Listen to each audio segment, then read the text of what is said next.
time for illegal ham in the face. But bro, where's the banjo? Some Cleveland sports shows try to give you hot takes, but only one can give you a big old piece of hot ham. Welcome to Illegal Ham to the Face. Talking all Cleveland sports. And don't forget our Fat Boy Tuesday, where we also ham it up with some fun food topics. Without further ado, let's serve up some ham. Here are the Ham Boys, Fatty, and Big Bry.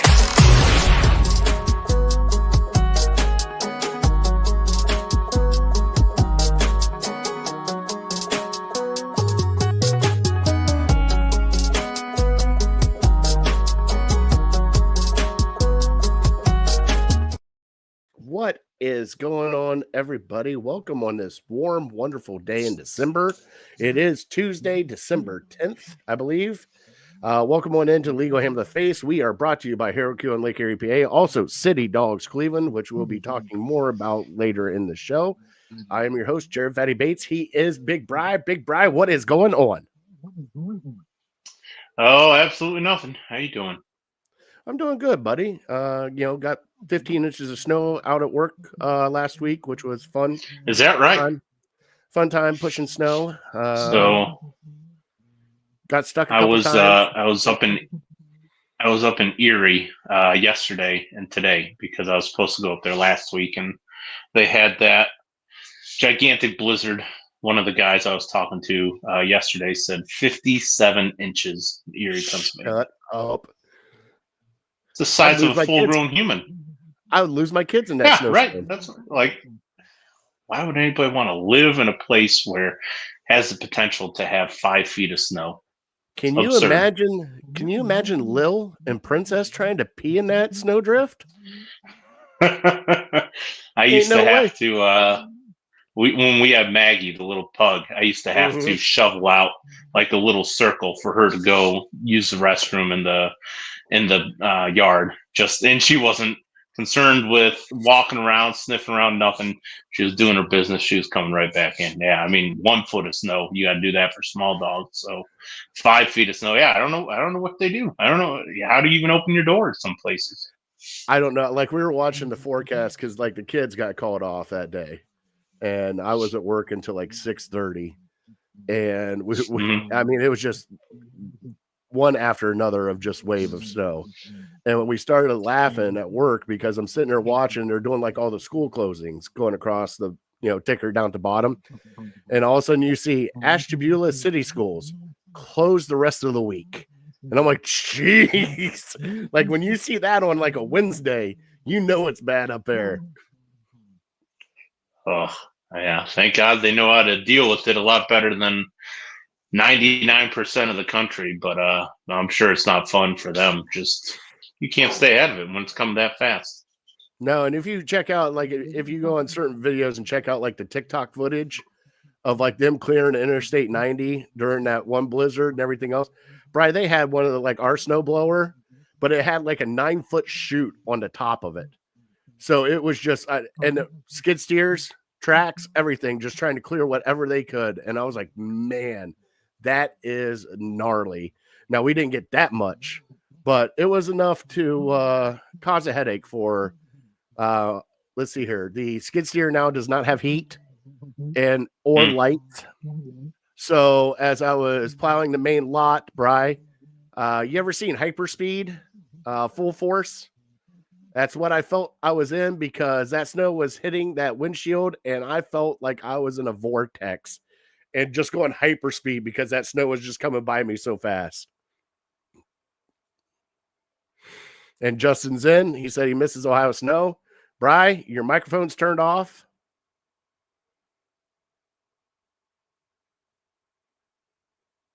And your microphone's turned off. Uh-oh. Technical difficulties.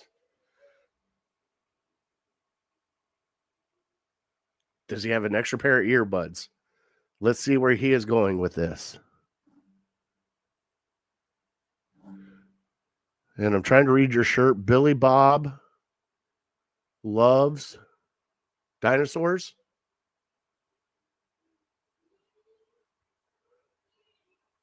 Oh, Billy Bob blows our all right. All right, that's a good one.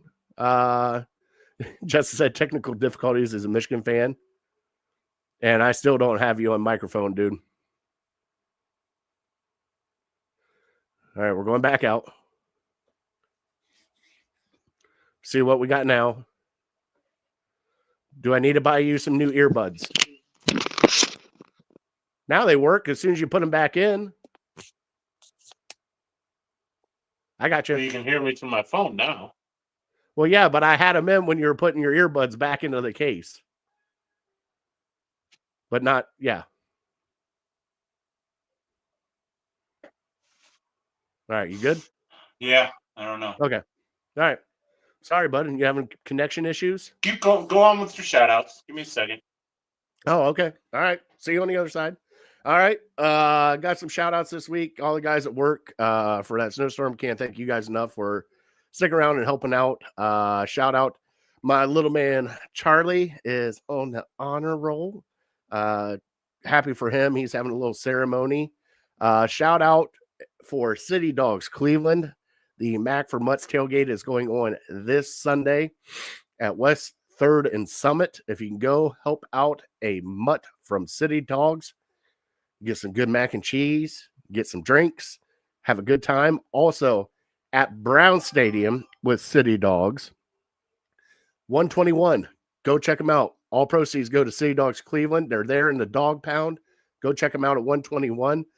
I don't have any other shout outs other than that. We'll wait on Bri to get back in. We did get some news throughout the week and some like big baseball news. Juan Soto signed a 15-year, $700 million contract with the New York Mets. And I don't even know what to say about that contract because it's just astronomical. Mom's here. Mom, thank you for figuring out. If you guys are watching right now, we are having technical difficulties on Facebook once again. I don't know what's going on, but we'll have to find that out. Justin said, shout out to Alabama for missing college playoff. Hey, shout out to Indiana and SMU to get into the playoff. I mean, I never thought I'd hear the day of Indiana football getting into college football play. All right, you good? I can hear you. Can you hear me? I can hear you. We're good. All right, stop messing around with it. All right, so Justin shouted out Alabama for missing the college football playoff. Yeah, I guess we'll get into that, but a little bit of a surprise, I guess. I don't know. Controversial, maybe. I don't think it's controversial. Why would you think SMU? Well, I mean, just because, 3 losses in the SEC versus 2 losses in whatever conference SMU plays in. What are they playing? ACC? Yeah, who did SMU lose to? Clemson and somebody else. I don't know. Do you know? We're looking through. So SMU. Well, who did they beat? I think more importantly. Okay, so that's bold. I mean, Alabama beat Georgia. They lost to BYU. BYU and Clemson. BYU and Clemson are their only 2 losses. So 2 ranked teams were their losses. Yeah, I mean it's controversial. I don't know. Do I think Alabama is a better team than SMU? Yes. Should you penalize SMU for playing an extra game and losing in that extra game? No, I don't really think that sets a good precedent. So yeah, I don't. I mean, I guess it's controversial because Alabama was in, they had a bye, did not play, and then they're out. So I think that's the reason it's kind of controversial that they got booted out without playing a game. Well, and they also they lost to Tennessee. Alabama lost to Tennessee. They beat Georgia though. They lost to Tennessee. Lost to Vanderbilt. They lost to Vanderbilt, and then they lost to Oklahoma? Oklahoma was 24-3. That's like right. Kicked their butts. Yeah, and then I know. Yeah, that's why they can't complain too much. You lose to Vanderbilt. They're playing Michigan in the bowl game. Yeah, they're playing Michigan in the RillaQuest bowl game. Where the heck is that thing at? Raymond didn't know James that. Stadium. I guess I missed that part. I didn't see. I saw the playoff, but I didn't see the other bowls. I guess because they're December pretty irrelevant. 31st at noon. All right. I guess give me something to root for. I'm sure half the guys on both teams will opt out of the game. Oh, I'm sure. All the good players, anyways. I'm sure. Bri, do you got any shout outs this week, brother? Nope, no shout outs from me. All right. Well, let's get into our show. I talked a little bit about the Juan Soto signing for the 15 years, $700 million. I mean, my whole thing is I'm just blown away where money is going now, especially him going to the Mets. I never thought that he would go to the Mets. But, man, 15 years, $700 million, Bri. Like, Bri, that's a lifetime. Now, granted, he'll probably be never the same baseball player that he was with the Yankees this year. I mean, that's guaranteed money right there, and that's generational wealth for the rest of his life and his family. But, I mean, what's your reaction to that? Well, I mean, what do you think about that big of money? I mean, clearly the money is what the money is. It's, eventually we'll probably, if we live long enough, we're going to see $1 billion contract. But to give somebody 15 years is ridiculous. But it's kind of like what the Browns did with Deshaun. It's desperation. That's what you have to do to get him to sign with your team, and that's what you're going to sign him to. Even if that means, what is he? Is he 25, 26? Yeah, he's really young. So, you got him. He signed it till he's 40. But the other thing that kind of was apparent to me was now the Mets, with all their money, they're changing the game. Just like they're in the club with the Yankees and the Dodgers, and I feel like the Red Sox have been kicked out of that club because they really haven't been relevant for a few years. So yeah, they've kind of replaced the Red Sox as one of the top 3 powers in baseball, and it's all because they have more money than the other teams, and that's what I don't really like about baseball. It's all about how big is your pocketbook. Well, we found out it's really big. I mean, God, 15 years. That's stupid. It's just stupid. It's crazy to me because, I mean, what if, like, my big thing is, like, I know they gave Shohei like a 10-year contract, but what after 5 years? Guy has an injury and he's just washed. You're still on the hook for 10 more years. Like, but what does it matter? What does it matter?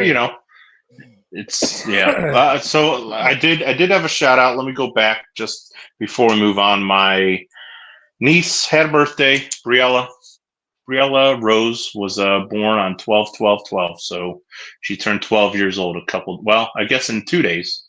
So I didn't miss it yet. So I'm ahead of the shout out. You're ahead of the curve. Happy birthday, buddy. Look at me. Nice. Yep. Easy birthday to remember. Yeah, that's the easiest birthday to remember if you think about it's like my wife's. I mean, 7/4/7/4. So yeah, nice. Yeah. So all right, Brad. Well, let's get into our trivia, which is your turn, which is brought to you by City Dogs Cleveland. And I said at the beginning, Mac for Mutts is going on down at West 3rd and Summit. You'll get some mac and cheese.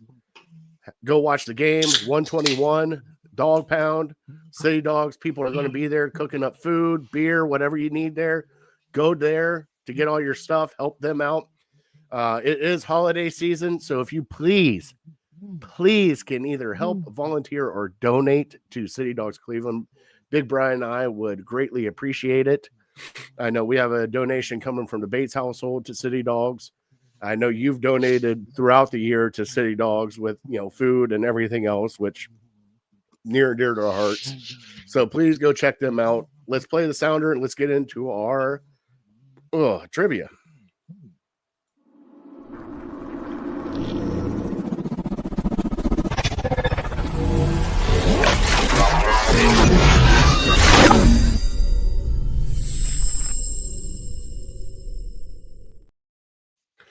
All right, Brian, like I said, our dog of the week, buddy, he's still there. Ashlyn is still there. That cute little face. There is a video that I will be putting out of him playing, and it will go on our Facebook page. I think I might already put it out on our Facebook page, But please go check him out. They have live video of him playing with the other dogs at City Dogs Cleveland. He is the longest resident, but also, if you do not want Ashland, even though we always support the longest resident at City Dogs Cleveland, there are also these beautiful faces to be adopted. It is holiday time. If you're going to get your girlfriend a puppy, give him one from City Dogs Cleveland. I love that face right there, Bri. That face just cracked me up. I know what that guy's thinking right now. He's going, is that peanut butter? That looks like peanut butter. That's what that dog's thinking. Here, I'll even bring it back up for you so you can zoom in and look at it. Oh, yeah. Absolutely. I see it in his eyes. All right, Brian, it's your turn for trivia. What is our trivia this week, brother? Trivia this week has to do with college football, specifically D1 college football. Give me the quarterback who led Division I in passing yards. This year. Yep. This year. Okay. All right. And it's not they're the top 10. I got the top 10 here. The top 10's littered with guys that you've heard of. So it's a guy you've heard of. I'm not picking a guy who plays for South Dakota or something. All right. I think I might have it. I'm not 100% sure, but I think I might have it. Now, hold on.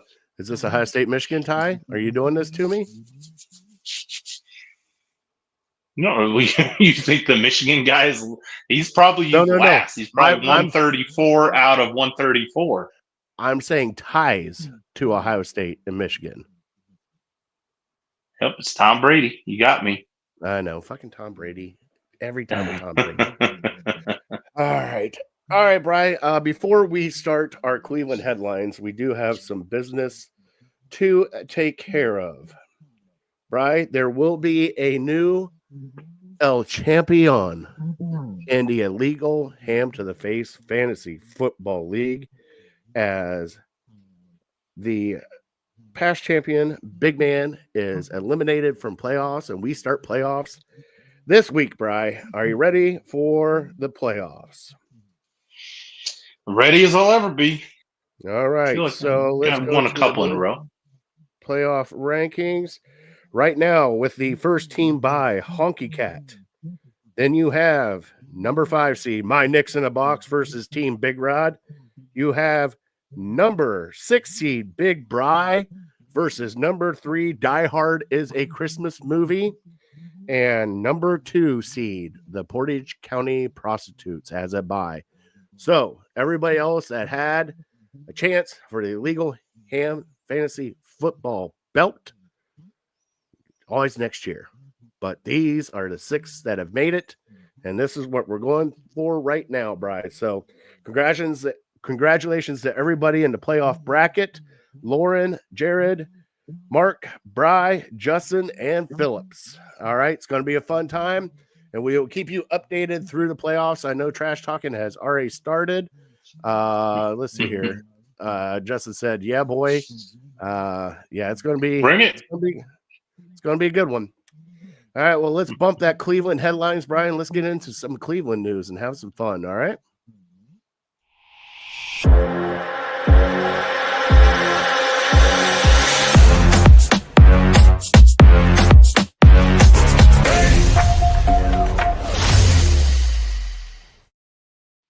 First off, for your Cleveland headlines, we're going to do a little baseball action right out of the gate.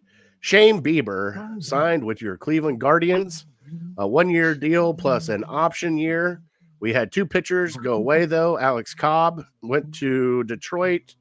And who was the other pitcher that we picked up? Matthew Boyd went somewhere else. But, you know, we don't need them, obviously. So, Brian, your reaction to them re-signing Shane Bieber and also the option year for the 2nd year. Now, he is coming off Tommy John surgery. Should be ready by, because it was early, should be ready maybe by the beginning of the year, if not the All-Star break. So yeah, I heard July, I think. So yeah, that would be about All-Star break. Yeah. So I mean, obviously it's a great move for the Guardians because you lock down potential for an ace pitcher plus an option year afterwards. It's not a lot of money, at least in baseball terms now. I mean, are you happy that Shane Bieber is coming back and they're going to give him a chance here in Cleveland, or you were kind of hoping that they might kind of let him walk and try to get somebody else with that money? No, yeah, I think I'm happy anytime you can get Shane Bieber, especially the way that he started last year. It gives you hope. It's kind of, to me, it reminds me of like the Nick Chubb situation, though. This great player, he's going to come back. He's on a 1-year deal essentially. So hopefully he can give you something. If not, I guess it's not going to hurt you too much. But yeah, the anticipation of him coming back is just going to be huge. The only thing I maybe didn't like a ton about it was we signed him for 1 year and then a player option for the second year. Mm-hmm. So like, if he's really good, he's going to opt out for sure. If he kind of sucks, he's going to opt in. So like, we got him for a couple months, and hopefully one run, and then he's likely out of here. Or maybe we can try to change his mind. I don't know. But typically how it goes with the Tribe is you have one hot commodity free agent. You're not going to resign him unless his name is Jose Ramirez. And he takes a huge discount. So that part kind of sucks about it. But we'll worry about that when we get there, I guess. I mean, obviously, we don't know the person that Shane Bieber is, Bry. But, if a team, especially... You never know, right? You don't know. Especially after the injury that you had, a team is willing to say, hey, we know you had the injury. You've been with this organization for how long? We're going to give you the 1 year option year on that year. You never know. He might go, something, you guys gave me a chance. I will play my player option year. And then after that, we're good. And then we can go our separate ways. Because Shane Bieber's still kind of young. I think he's only 30. So, he'll still get like another contract coming up if he pitches well. But I believe they did it as a one hand washes the other. Like, we took care of you. We got you a 1 year contract when nobody's probably going to touch you until July. You're going to be a Cleveland Guardian. Maybe on the backside, you wash our hands too, and we can get something worked out with this player option. Well, and I wonder if they tried to sign him to a multi-year deal, hoping that they could get that discount now, because if he continues to pitch as well as he has, yeah, he's going to command $30 million, maybe $40 million a year. But yeah, nobody would really give him that right now. So we're kind of giving him another opportunity to say, hey, go prove yourself, and then you can leave us and go get that giant money, because we're not going to pay you that. So, yeah, I think they're doing him a favor. But again, it's not a huge favor. Somebody would have signed him to a 1 year deal. So yeah, but he doesn't have to uproot his life for 1 year to go play for a team before he can go get a huge contract. So hopefully, you don't know what athletes are these days. Some guys are all about the money. Give me the top dollar. Even guys that we thought were loyal to Cleveland, like Jim Thome, Albert Bell. They left for more money, and Francisco Lindor as well. So, I mean, I'm just assuming he's going to be gone if he pitches. If Boyd and Cobb can get good deals, I would assume Shane Bieber can get more than that, even if he has like a so-so year with the Tribe. So, but again, I'm not going to, I'll enjoy the ride. We know hopefully he's here. Hopefully he comes back healthy. And maybe McKenzie can give us a little something as well. And we can have the roster that we were hoping for last year. And if we had those two guys, I mean, shoot, we might have been able to compete with the Yankees. Yeah. That's the other thing, is fixing McKenzie, because he was not right last year, but also he had arm problems too. And he, selected not to get to surgery. So he, that I think kind of hindered everything also. But I mean, baseball season is still like 6 months away. So, but right now, Brian, we got bigger fish to fry. And when I say bigger fish to fry, Brian, the Browns have been eliminated from the playoffs. Kind of saw that coming, and it was not pretty.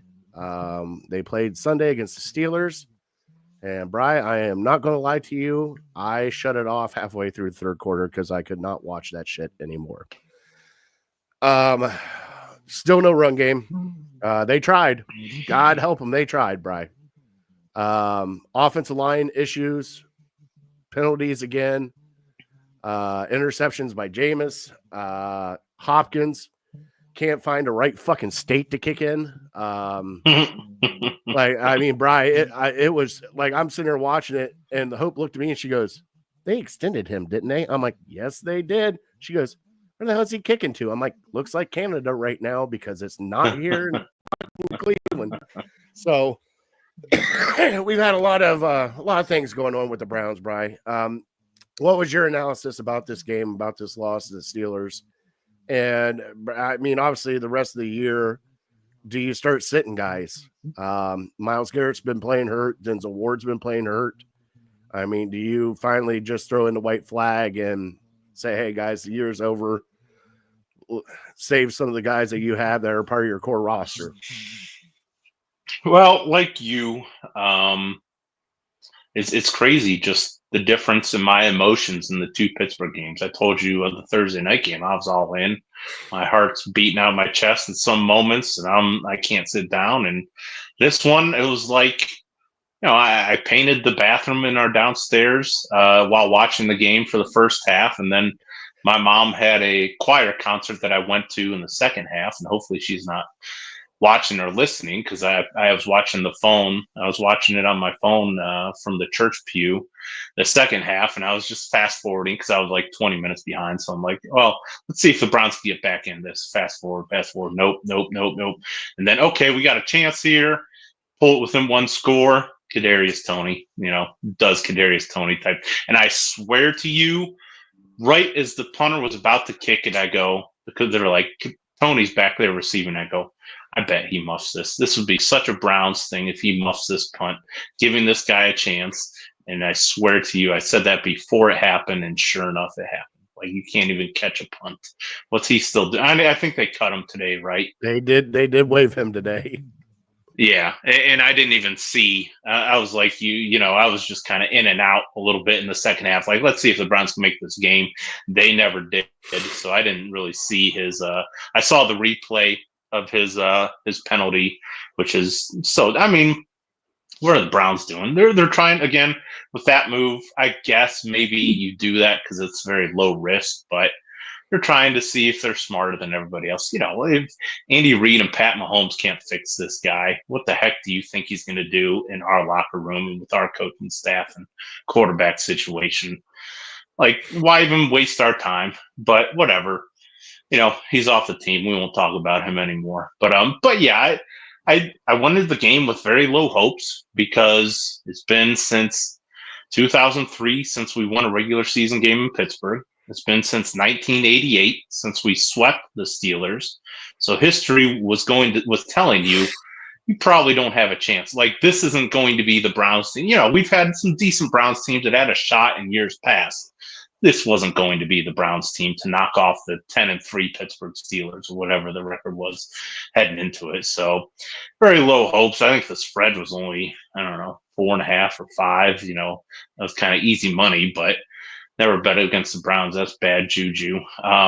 But yeah, Steelers played okay. The Browns had chances. If Hopkins makes his kicks, you have chances. If I think like 4th and 1 or something, and just the worst play call you could. You're running the ball and you have 3 guys in the backfield, so that means you have 7 guys on the line of scrimmage. They have 11 guys on defense. Tell me who's going to win that. When it's 4th and 1, of course, they're going to send everybody after the running back, and they did, and they got him for like a 4-yard loss or something. So that play call is terrible. And I mean, just the run game, it's becoming old hat at this point, just talking about how poor the running game is. And that's why I'm not going to sit here and tell you that Nick Chubb is washed, because I don't think anybody in this system could run the ball effectively. I don't know if I don't even put too much blame on our offensive line, even though I don't think they're playing great. But Jack Conklin, again, shout him out for kind of keeping TJ Watt at bay. He had a better game than he did in the first game, but yeah, he's killed us in the past. So yeah, he didn't give up a sack, I believe, but we just can't run the ball. Out of the shotgun. Nobody's buying it. This is the reason that Ken Dorsey got fired in Buffalo, could not run the ball. Even Josh Allen couldn't run this offense. You know, he might have one magical year and with Cam Newton, but I think this kind of puts the nail in his coffin. I hope, anyways, because somebody has to pay for. Gosh, if we're lucky, we win 1 or 2 more games. If we're lucky, but I wouldn't bank on us winning another game here. But like to answer the second part of your question, yeah, you know, this might be the last game. People might be able to get up for playing the Super Bowl champs, maybe knocking them off and making a splash at home. But after that, it's like a slow death march. It's just, all right, we got to go out there again. And at some point, they are going to put DTR out there. And at some point, we are going to start resting veterans, looking to next year. Myles Garrett's banged up. Denzel Ward has 2 concussions this year, which for a lot of guys is career threatening. Nick Chubb's still dealing with a knee, you know, and it's clearly not at full strength. So yeah, we're going to start sitting some of these guys because what are we playing for? But yeah, it's as somebody who's going to the game on Sunday, I was very happy to hear that Jameis is still going to be playing because I borderline wouldn't want to go if DTR is going or out there playing. You know, DTR versus Patrick Mahomes. Well, I don't want to go watch that bloodbath. And the Chiefs aren't even playing that good, but we'll get to them in the Chiefs segment. But yeah, at least Jameis is entertaining. You know, he can pull off games like Denver and against the Steelers to where, you know, you still believe maybe possibly we might have a chance, but if we lose this one, you know, I don't know where the motivation is going to be. I mean, Bri, our last 4 games are the Chiefs, the Bengals, whose defense is horrible, but their offense is just killing it. The Dolphins, and then the Ravens to end out the season. Yeah, like right. I mean, Bri, it's not looking good. Good God, I don't even know what to say about this team anymore. They're still making the stupid bonehead mistakes they started out with at the beginning of the year. Obviously, and you know, the stupid things that they should have done, especially front office. Hey, Jed Wills finally went to the injured reserve. That shithead should have went to the injured reserve as soon as he made his statement, you know, about his being hurt and sitting out the game. Should have been out then. Or why not? You know, I don't know the particulars of it. Why not cut him? You know, send a message. What do we have against sending messages? Like, why are we going to let Jed Wills just kind of coast to the end of the season? Cut him. Because I think because they picked up his 5th-year option, Bri. Because they did, what? right? Send a message. Well, no, but I'm thinking. Oh, I'm thinking are you saying next? Is he back next? No, he's not back next year. No, he's not back next year. But I think it's a cap thing. Because if they cut him now, it's going to hit the cap harder than what it would. Because they could just write him off the books at the end of the year instead of cutting him now and getting like a $6 million cap hit. You know what I mean? Okay. Well, if that's the case, then yeah, why do that? Yeah, just send him to purgatory. Well, I mean, and right now, Greg Newsome is out on injured reserve now. He's hurt. Is he on injured reserve? Yeah, so they just announced that today. So, jeez. You know, you got, I mean, we're getting depleted, Brian. It's not even fun football to watch anymore. And, Brian, not only we can't find a quarterback, when we think we have a kicker, we don't have a kicker. Like, Brian, Dustin Hopkins is horrible this year, and not like a little bit. Like, he's like around 50% this year. It's not good. I don't know what's going on with him, but it's either right or left, but it's nowhere near the middle. Stefanski, I mean, hey, I watched the Hard Knocks, the AFC North Hard Knocks. Bri, I haven't laughed that hard in the longest time. Stefanski's in there, looks at the board, he goes, guys, we got the playoffs right in front of us. It's right there. Playoffs are right in front of us. We can do this. And I'm going like this. I'm like, yeah. Are you sure about that, Coach? I don't know about that. Have you been watching them play? Have you watched our rush offense this year? Like, I'm pretty sure we're dead last in rushing right now. It's not looking good. But I mean, Brian, after everything that's happened so far at the beginning of the year, we kind of knew this was coming this way. You and I both predicted. Like, I even brought the question up to you, like, are they actually going to win another game? Like, we're at that point now where there's 4 games left, Brian. We're going to get a top pick in the NFL draft. And at that point in time, it's either who you take or what do you want to fill holes. Because, Bri, not only are we an older team now when we were the youngest, you got a lot more question marks on this roster than what you thought you had. I mean, you have question marks at safety. Mm-hmm. You have question marks at offensive line. Still have question marks at defensive tackle. You have question marks apparently at quarterback with the quote-unquote Troy Aikman albatross in the room. I mean, we still haven't brought up his wonderful dinner out in L.A., where he was eating dinner with his wife and everything else. We haven't brought that up. Know. I don't know why people get so upset. I mean, I guess I do, right, but I don't get upset like that's happening. But what I get upset about is when you have a quarterback who is supposed to be the franchise guy. He is the franchise guy. He is the leader of your team. How many times have those guys come out and said, hey, guys, great job on the win? He has not been on social media since he left Cleveland when he got hurt. He has not told these guys, hey, great win against, the Steelers. Nothing. Like there's nothing. Everyone would kill him. Everyone would kill him if he posted anything on social media. Well, they're doing it right now. I know. Great win, Browns. Yeah, no thanks to you, you bum. I'm sure you're sitting at home counting your money. Well, and that's what's going on right now because he puts this out where he's eating dinner in L.A. I think I heard it was his girlfriend or something. I'm not on Twitter. I'm not on it's his Instagram or anything. There. But he was there. So he didn't put it out. Yeah, but he didn't. So what? He didn't put it out. Is he sharing this picture or something? So he didn't put it out, so he didn't want it out there. His girlfriend did. So yeah, just the grown men that are going on his girlfriend's Instagram trying to find every little straw to incarcerate this guy is just, I don't know. It's weird, but it shows the hate that some people have for Deshaun Watson. I mean, they'll go to all ends of the earth to try to hopefully make him look bad and trash him out the door. It just matters to me. I just want to win. That's all I care about. If you're doing whatever you're doing off the field, you're multimillionaire. I can't understand that lifestyle, so I'm not going to get too upset about it. And a lot of people think he's gone anyway, so he's not your quarterback. So what do you care? Yeah, but I agree. Like, if I'm out to dinner and I want to post a picture with me and my wife, not even you, your wife posts it.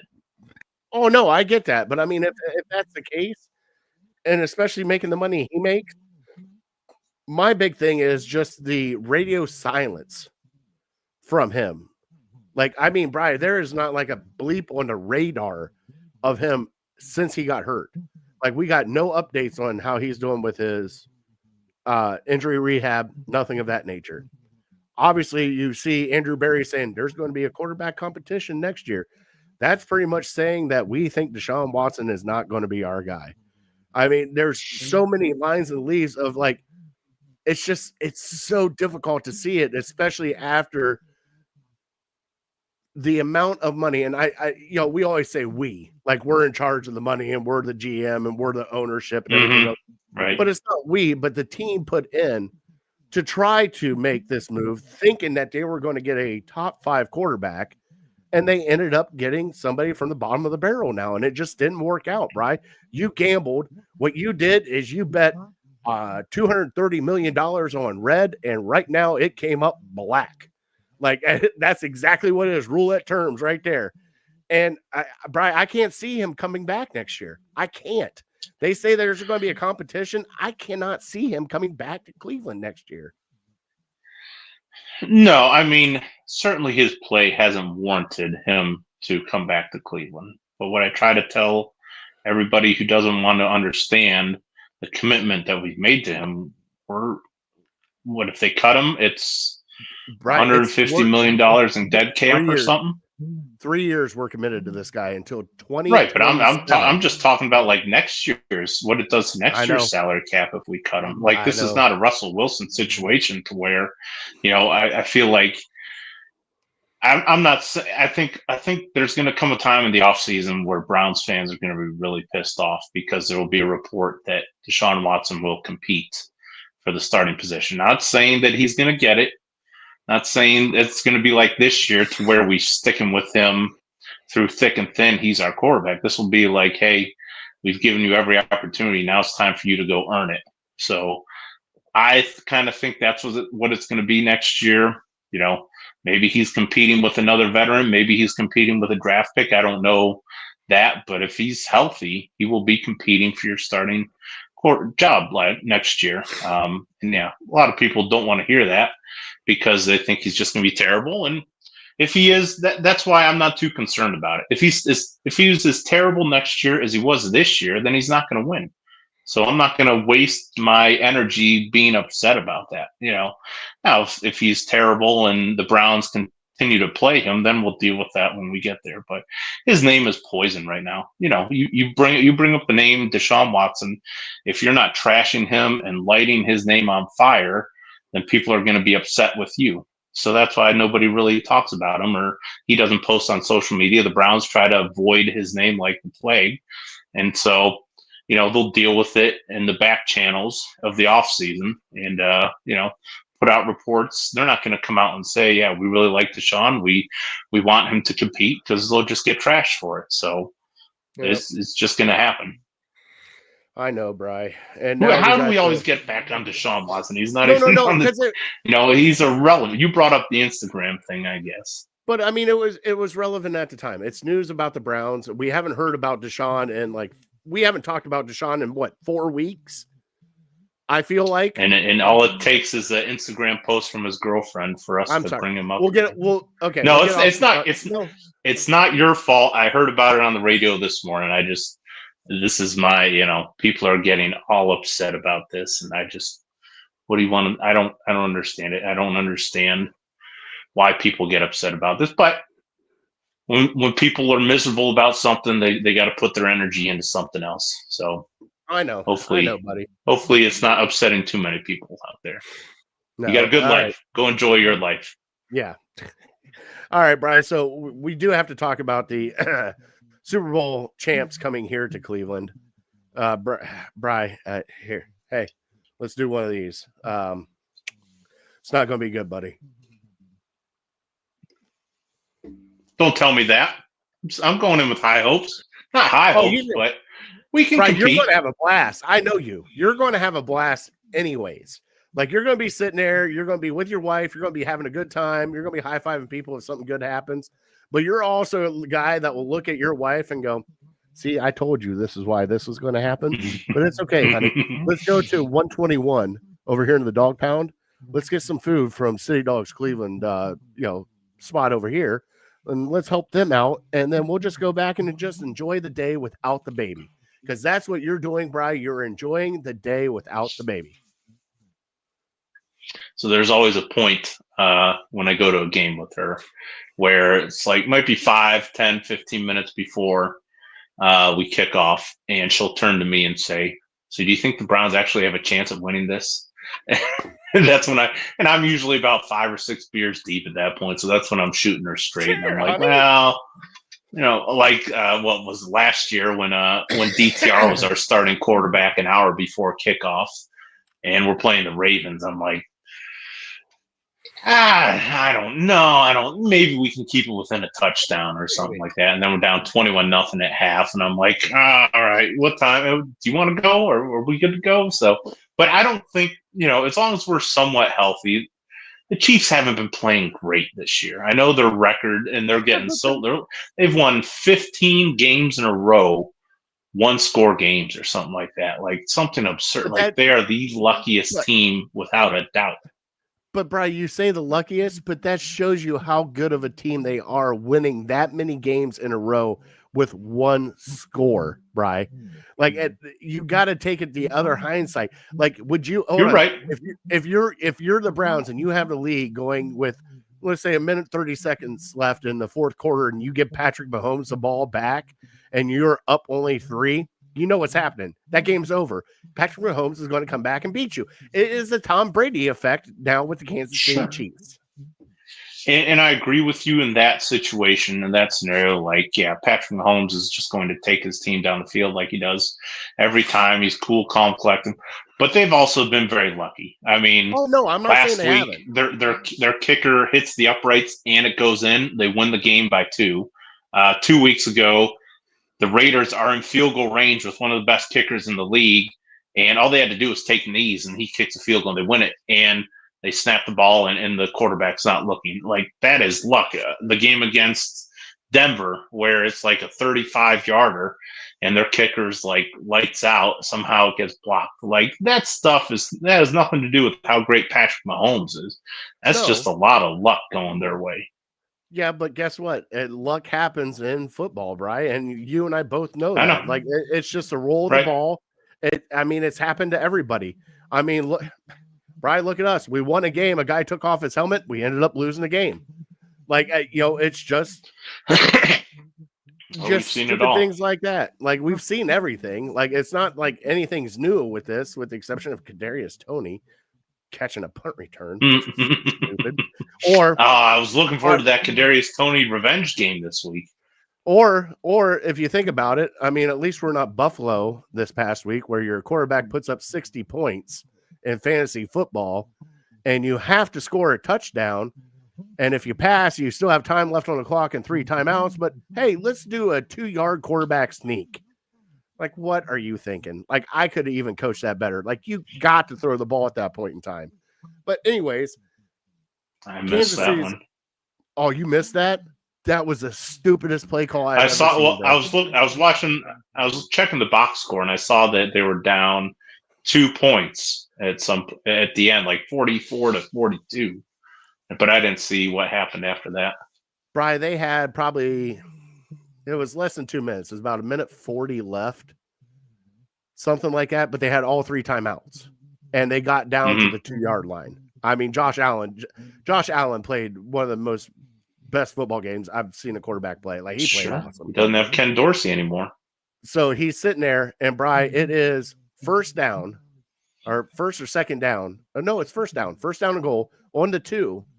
Okay, with that much time left and 3 timeouts, why would you even run the ball? Because if you run the ball and you don't make it, you have to call a timeout. Correct?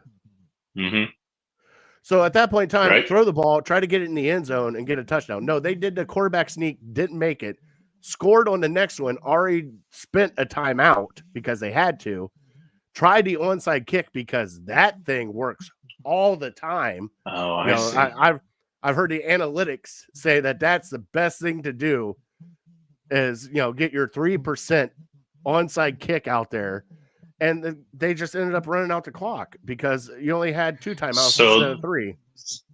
I got you. Okay. Yep. I got what you're saying. Yeah, you're right. Yeah. I don't know. Because at that point in time, you could have scored the touchdown, kicked it off all the way downfield, had your defense stop them, 3 timeouts, and you get the ball back and go for a field goal to win.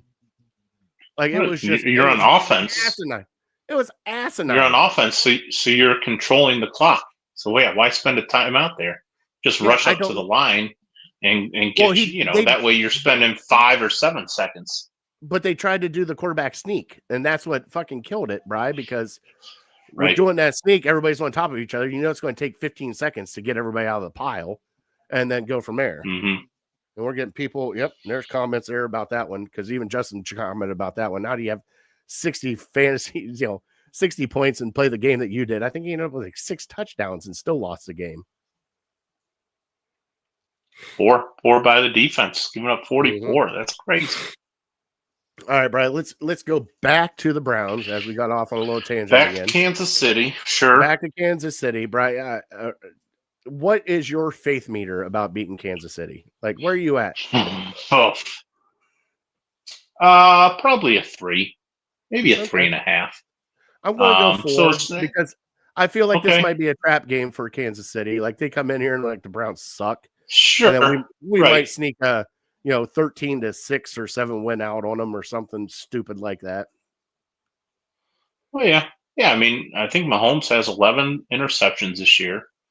They're the last two games they haven't even put up 20 points. I mean, their offense is, I'm not going to say mediocre, but their offense is not like a Kansas City Patrick Mahomes offense. Even going back to the Super Bowl last year, they only put up 19 points in the Super Bowl. So, but they got Pacheco back. They still have Kelsey. They got Hopkins. So the potential is there for them to strike and strike fast. But you know, watching these Kansas City games, it's like you'll get them down towards the end, and then you'll get them on like a 3rd and 7 or a 3rd and 8, and then Mahomes is going to run for 15 yards and pick up the first down, and they absolutely have to happen. So, like, those are the plays that you just can't stand because you've seen him do it over and over and over again. So, I think the Browns can keep it close. You know, their defense is pretty good. Their defense does not get the credit that they deserve. Their defense, if they didn't have the defense they have, they might have won really one ugly. Super Bowl. Ugh. Yeah, right. I mean, if they had a mediocre defense, we're not talking about Patrick Mahomes as Magic Man because they're probably down, you know, 2 touchdowns with 2 minutes left instead of 3 points with 2 minutes left or whatever. So you got to give their defense credit, and I believe they're still relatively healthy. So it's going to come down to Jameis, you know, not being Jameis and not turning the ball over. But other guys not making boneheaded plays. We need our kicker to make kicks. We need guys not to muff punts. You know, it's going to be like last week with the Steelers. You need everything to go your way. You can't be making big mistakes just to compete and be in the game at the end of it. You know, if we're making these big mistakes, then yeah, we're going to lose by 2 touchdowns. All right, so give me your score this week, brother. Well, how about Browns shock the world? 22-18. All right. I love that you're going with Brown shock the world because Bri. Oh, I got to make up some ground on you. You got to make up some ground because I'm going to Kansas City, 28, Browns 13. All right. All right, let's quickly get into college football playoffs, Bri. New bracket came out. Obviously, you got Ohio State. Oh, my God. I pulled it up here. Let's go through them. Real quick. All right, number 1 seed was Oregon. Number 2 seed was Georgia. 3, Boise State. 4, Arizona State.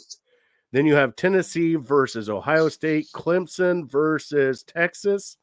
Indiana versus Notre Dame. And SMU versus Penn State. Bri, the one thing that I hate about this bracket right out of the gate, and it's not even me as an Ohio State fan, if I am an Oregon fan, I would be pissed off right now.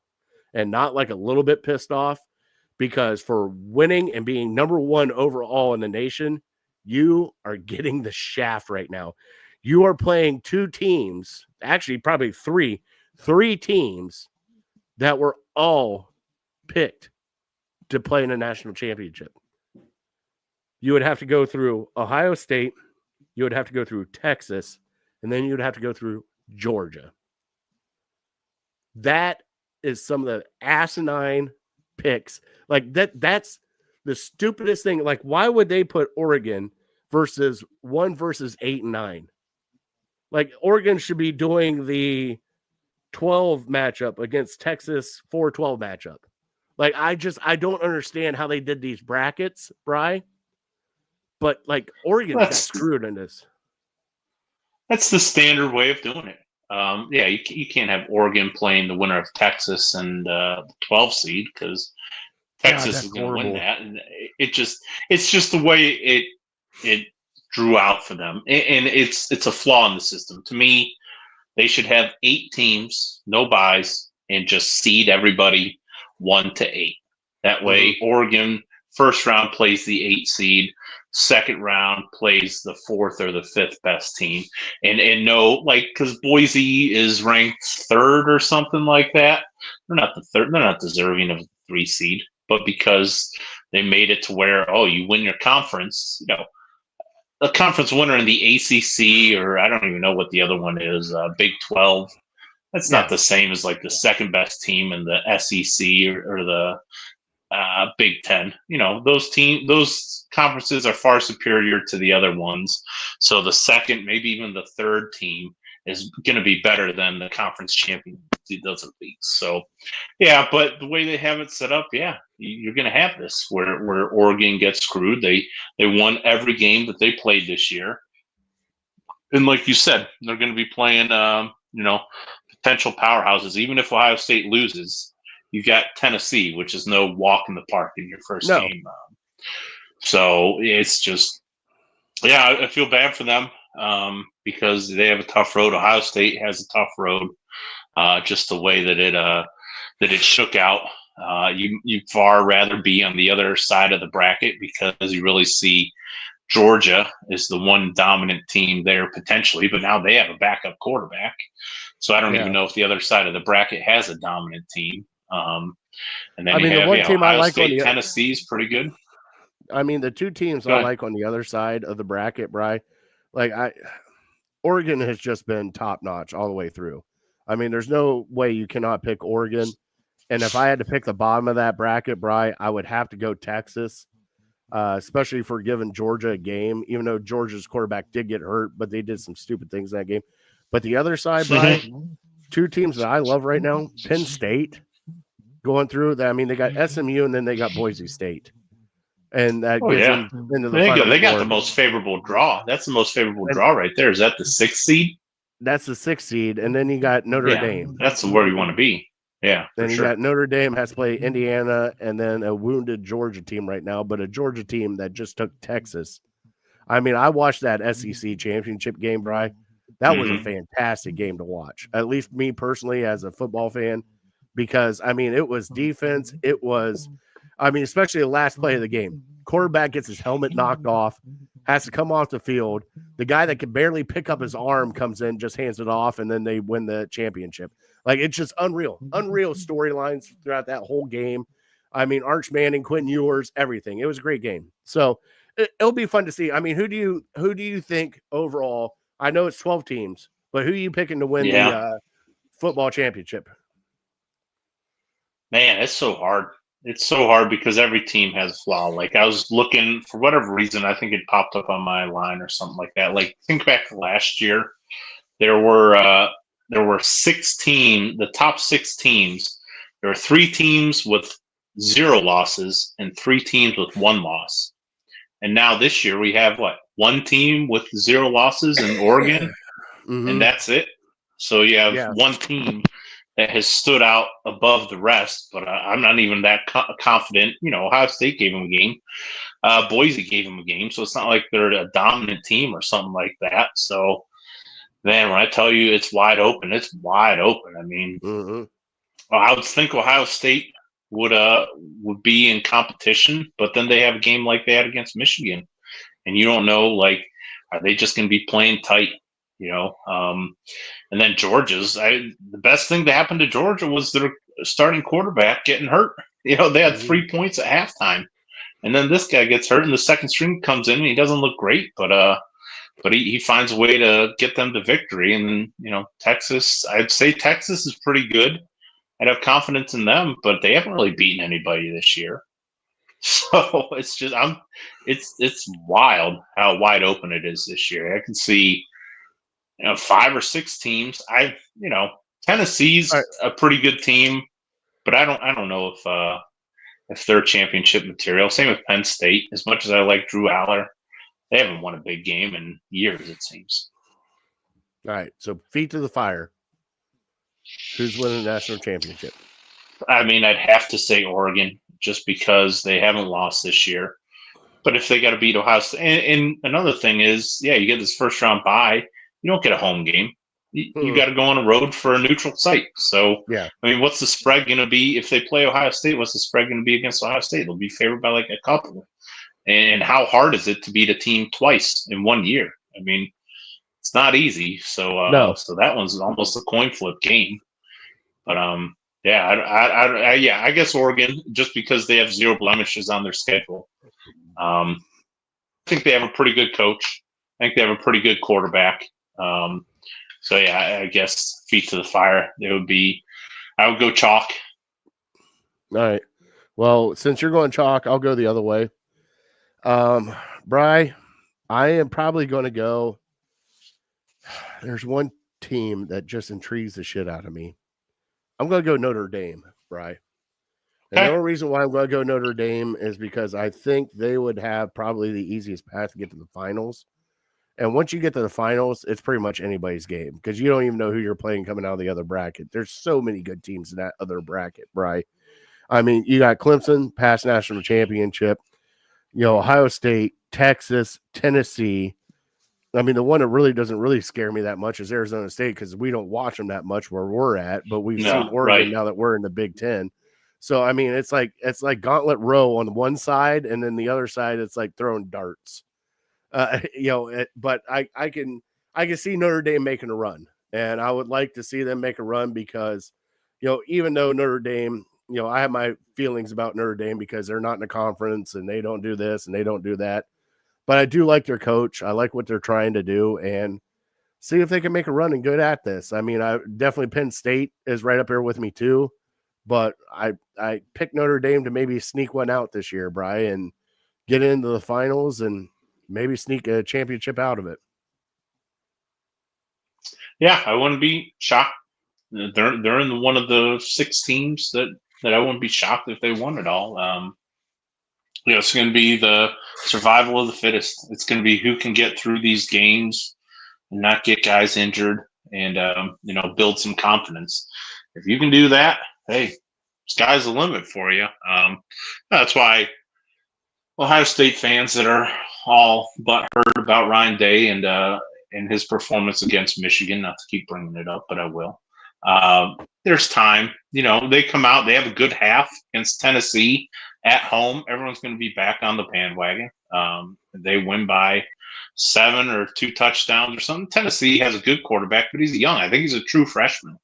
Mm-hmm. So he's never really played in a huge moment, other than maybe beating Alabama. So yeah, I think Ohio State has a good shot now. Playing Oregon, playing Texas is going to be difficult, but hey, if they're as good as the number 1 highest paid roster, then they for sure have a chance. Yeah, we'll see what happens. I mean, it's going to be a fun one. I mean, they start here in the next couple weeks. I think, isn't this weekend they start the bowl games? Next. Oh, I don't know. Yeah, is it? I wouldn't think so because don't they have Army, Navy, and the Heisman ceremony? They do, yeah. So it'll be a couple weeks. So maybe next Wednesday or Thursday they might start it. All right. Well, Brian, let's quickly go through Fat Boy. Let's quickly go through Fat Boy Tuesday. I'll play the sounder real quick. And now it's time for Fat Boy Tuesday. All right, Fat Boy Tuesday. We were talking mac and cheese because of mac for mutts. Brian, give me some of your favorite mac and cheese you like. Are you a Kraft mac and cheese? Are you a generic mac and cheese? Oh, I see. I'm a shells and cheese guy, I think. Yep. And it kind of goes to my childhood and it goes to my love for strawberry jelly as well. Like growing up, we always got grape jelly. I never got strawberry jelly. So by the time I was an adult, like the forbidden fruit. So we always had Kraft mac and cheese growing up. So by the time I can buy my own, I'm like, oh, shells and cheese, and it's like real cheese that comes out, not a powder. Sign me up. All right. I hear you on that. Mine's Stouffer's mac and cheese. You get that Stouffer's mac and cheese, put in it. Oh yeah. Yeah. Stouffer's is like my little hidden gem. Now, Bri, I am a monster, and everybody will call me a monster for this, but I do put ketchup on my mac and cheese. Done it. I won't call you a monster. I've done it for sure. But I haven't put it on, like, if I get the shells and cheese like you get, I don't put ketchup on it. But if it's Kraft mac and cheese, ketchup's going on that stuff. All right. And my kids love it. All the time. What do you think about now they came out with, like, I wish this was out when we were growing up, the individual cups of mac and cheese? I think I had it. I don't know if it was in high school or college or something. Yeah, where you just Easy Mac, I think is what it was called, right? You just add a little water to it and throw it in the microwave. A little styrofoam thing. Like I've never had it until my kids are having it now. But they're like, Dad, let's get some Easy Mac, and I'm like, all right, like man, I had to wait 7 minutes for those noodles to go. Then I had to mix in a stick of butter, some powder, and some milk, and then wait for it to cool off so it didn't burn the top of my mouth when I was eating it. But now the kids love it. I've never really tried it yet, so I wanted to get your opinion because I haven't tried it. So if you've tried it, like, is it? Oh yeah, getting? no, it's easy. It's just as good as like the Kraft mac and cheese. Yeah, absolutely. That's all you do is you open it up. You add. It's been years, over a decade since I've had it, but you just open it up, add a little water, throw it in the microwave for like 2-3 minutes, pull it out, stir it up, and you're good to go. Yeah, highly recommend it. All right, so give me one easy. exotic. I'm also a fan of. You stole my word. I was going to say I'm a fan of the exotic noodles. You know, give me mac and cheese with a noodle like the curly Q noodles, the choo choo wheels, the dinosaurs, or whatever. Or the penne noodles, absolutely. Yep, for sure. And if SpongeBob or something, they get like crazy with it. But I like that stuff too. All right, so you've obviously had some buffalo mac and cheese, right? Buffalo chicken mac and cheese. Buffalo chicken, yeah, that's tops for me for sure. Okay, is there another one that you've tried? Or barbecue? Yeah. Okay. Barbecue, pulled pork mac and cheese for sure. Also great. Another secret I'll do is that if we have Cheez-Its or Goldfish, crushing them, put them on top. All about that. Bri, you are you haven't done that? No, I have not done that. Get out of here. You've never done that? Bri, I've had cheese on cheese. I've had taco mac and cheese. Like, you just cook up the taco, taco meat, you could do Doritos, nacho cheese Doritos if you got those. Ooh, give a little crunch. All right, if you guys got some mac and cheese recipes that we need to try, please hit us up. Oh, James in here, bacon bits. Can't go wrong. What's up, James? Yeah. No, he's absolutely right. He is definitely right on that one. Everything goes great with bacon, especially if you're talking to Always Positive Jay. All right, Brian, let's even the cheap bacon bits. Oh, yeah, the imitation ones. Mm-hmm. Yeah, still good. All right, let's get into our top 3, and then we'll close out the show, okay? Sure.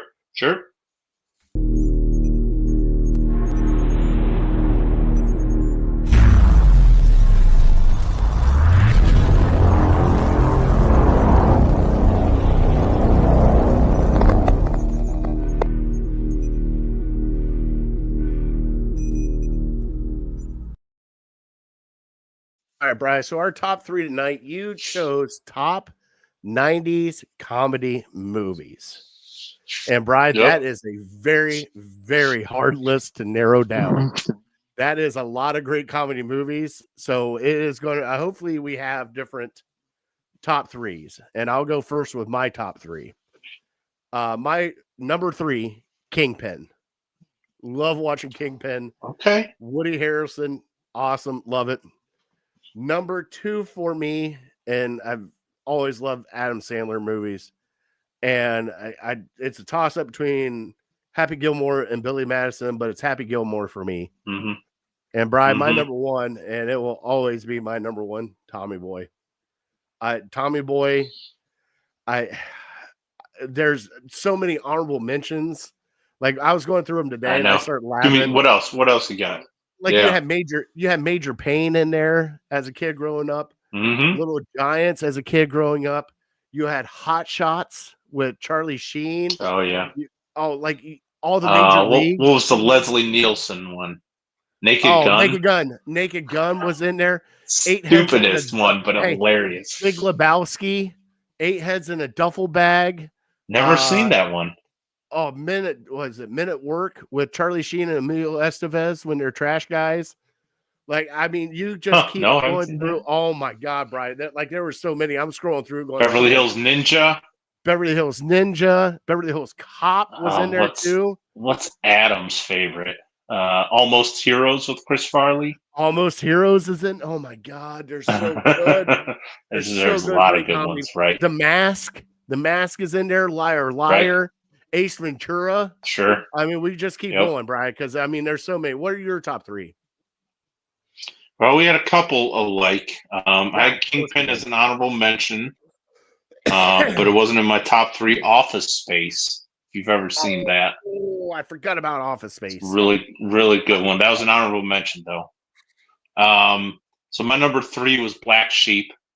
Kind of the lesser known of the Tommy Boy, like has nothing to do with Tommy Boy, but David Spade, Chris Farley, dynamic duo. Speaking of dynamic duos, Lloyd Christmas and Harry Dunn. I had number 2, Dumb and Dumber. Okay. Yeah, just classic. And then you and I had the same number 1. Tommy Boy was Tommy Boy, I can't help it. Will forever be. Yep. Like, I'm with you. One of the best, one of my favorites. Like the coming out party for Chris Farley. Probably watch it. Like it's like Shawshank. Whenever it's on TV, I'll stop and watch it at least for 15 minutes. Sometimes it turns into an hour. Sometimes it turns into me finishing the movie. But I just puts me in such a good mood to watch it. Oh yeah, and such great comedies. All right, Brian, let's get to our trivia, which is brought to you by City Dogs Cleveland. You asked me who had the most passing yards in college football this year. Brian, I'm going to guess Cam Ward. Cam Ward was number 2. Shit. I'll get one more guess, and then you're going to have to tell me, okay? One more guess. One more guess. Quarterback from Indiana. Nope, not on the list. Okay, who's number 1?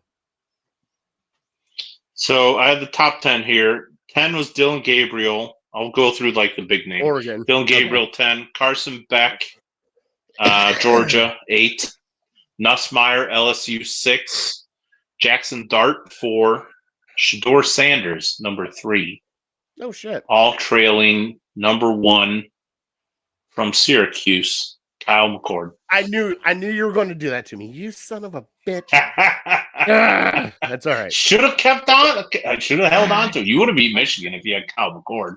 Oh, there's no doubt in my mind. You would have. Kyle McCord could put up 14 points. It wasn't that bad. He put up 24 on a better defense, or 20 points on a better defense last year. All right, Brian, God bless him. Damn you, God bless him. Should have kept that guy. God bless you. God bless America. Should have kept Kyle McCord. We are legal ham to the face. Bri, you got a good one on me on that one. Damn you, Bri. Every now and then you sneak a good one. I thought you knew it. When you were asking earlier, is it Michigan, Ohio State? And I had his name in mind. And then, all right. We want to thank our troops and first responders for everything you guys do. Thank you guys so much for watching. The 182 of you right now. Greatly appreciate it. Please like and subscribe all the stuff that we do. Go check out City Dogs Cleveland. Browns, go Cavs, go Tribe. We are definitely uncorked, unloaded. We're out. See you guys next week.